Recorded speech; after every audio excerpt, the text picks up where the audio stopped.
1905 to 1906, the Olympia Chamber of Commerce had a boycott of anything from Pierce County.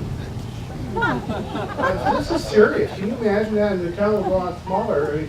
I mean, this is an amazing sort of undertaking for a community. It was in 1905.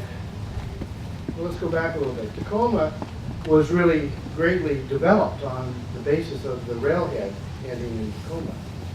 And there was a fair amount of speculation that it might end in Olympia, and I think that the nature of the Cowlitz Trail formed some basis for that.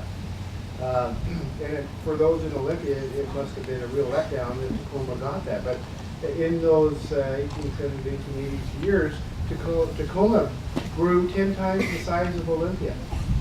And those proportions have stayed relatively the same ever since.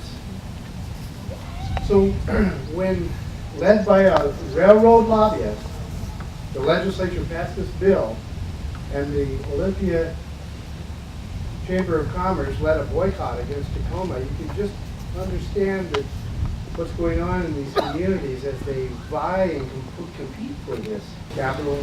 Think about it. Olympia is looking at this developing in Tacoma, while Tacoma is trying to take the capital and they have a boycott going. Imagine what's going on. Now this comes from a postcard. It's a lot of postcards of that era, and it's a great illustration. Bill had mentioned that Olympia High School had been taught in a shared sort of way in the quarters of Washington School, which is over where the Armory is located. It was Washington School. It was never Washington High School. This 1906 era postcard was put out, and they called it Washington High School. Well, look, we have a high school here. Of course. It's in that era that Mary McFadden Miller, it was her gift of land that inspired what voters later passed, they taxed themselves to build this grand and glorious school that stood right here as a beacon. Yes, it served students of this area. It gave them a high school that was separate from, being co-housed with another school. It carried on the name, William Winlock Miller. And in my reading of Bill's book, one of the things that she was most concerned about when her young sons were only 2 and 4, roughly, when their father died, is she was awfully concerned that they would never know their father and the great person that he was. And probably those feelings would have been shared to the greater society, that they would not know and remember who he was. And so in addition to conveying that part of the legacy, her gift was truly inspirational, I believe, in terms of influencing the legislators who were evaluating this site right over next door with what stood next to them, that they could clearly get a public high school education right here for their children. And I think that a read on those times have to put those pieces together. I don't think there's any way other to look at that. She was doing her part. She held this tract of land. She bought it in 1882 and held it for 24 years.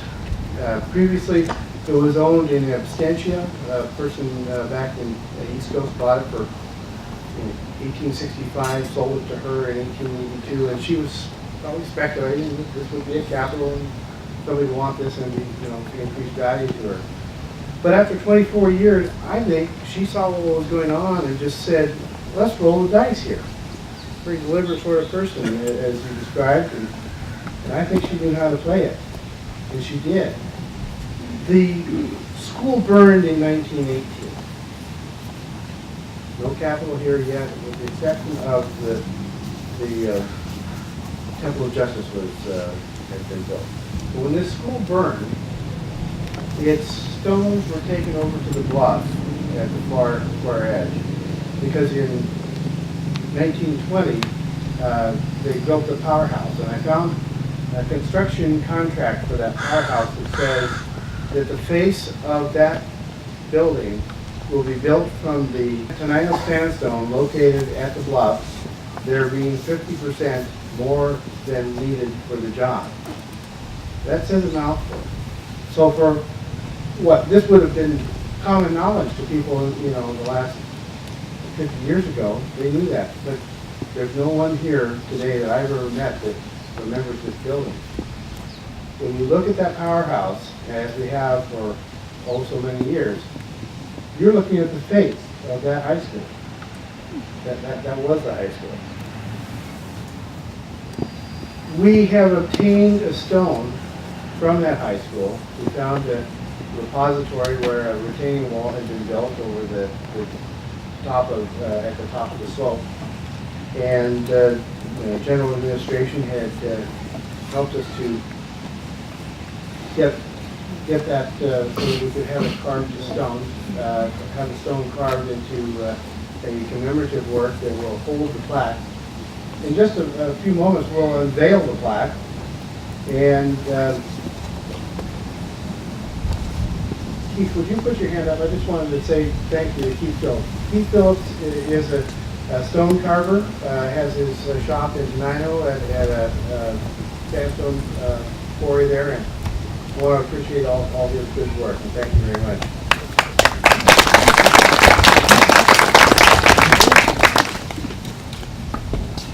We'll get ready to take the layer off the top here in a minute. And now there are two plaques that are seated into this stone, and we also added a park bench of the same design as you'll find throughout the rest of the campus. Everyone is welcome here, but if you have roots of Olympia High School, you're extra welcome here. So beyond this day, you come back here. And you come take a look at this when the plaque is in. Sit right here with the plaque. This is your place. Would you like to join me in naming your plaque? Sure. Heavy lifting. Grab the back.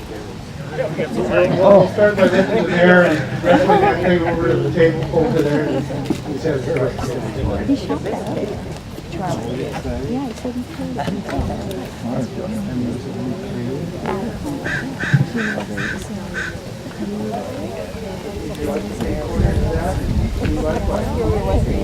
Okay, folks, here it is.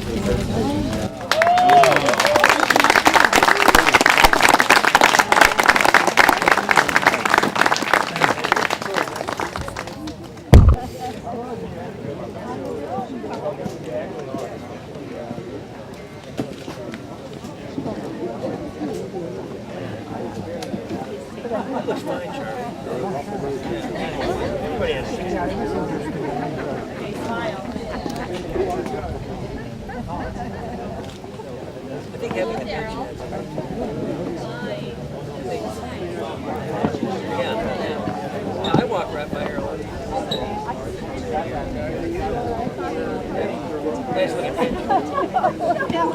I am delighted that you're